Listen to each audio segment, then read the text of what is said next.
आपल्याला एमआयडीसीला चालना देता येईल, गती देता येईल। आपल्याला आपल्या मानसिकतेमध्ये बदल करावे लागतील।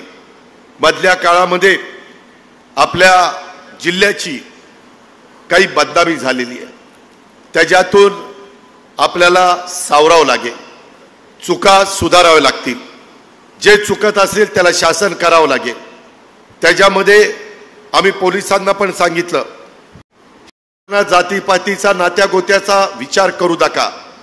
जो चुकेल तो कुणी असू द्या, कुठल्याही पक्षाचा असू द्या, सत्ताधारी असो किंवा विरोधी पक्षाचा असो किंवा राजकारणाशी संबंधित नसो, त्यांना योग्य पद्धतीनं घटनेचे शिल्पकार डॉक्टर बाबासाहेब आंबेडकरांच्या संविधानाच्या माध्यमातून, कायद्याच्या नियमाच्या माध्यमातून, घटनेच्या माध्यमातून त्याला शासन झालं पाहिजे।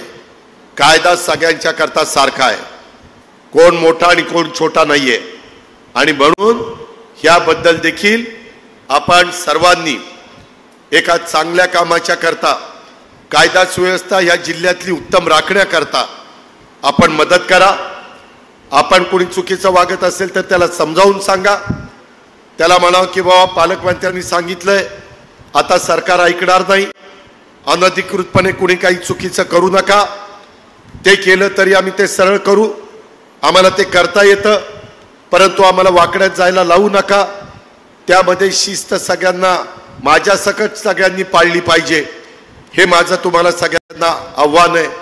आणि हे सगळ्या गोष्टी करत असताना माझी तुम्हाला विनंती आहे की जर कोणी ऐकलं नाही तर एकदा सांगू, दोनदा सांगू, तीनदा सांगू, नाही ऐकलं तर त्याला मकोका लावू आणि मग चक्की पिसिंग अँड पिसिंग अँड पिसिंग अँड आतमध्ये जाऊन बस, बघ त्याचं चालणार नाही।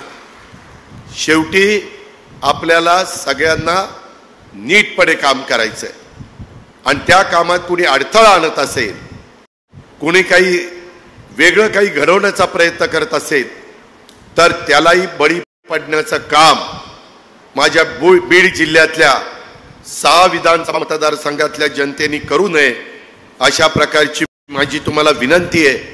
मी माझ्या भागामध्ये बऱ्याच सुधारणा केल्यात।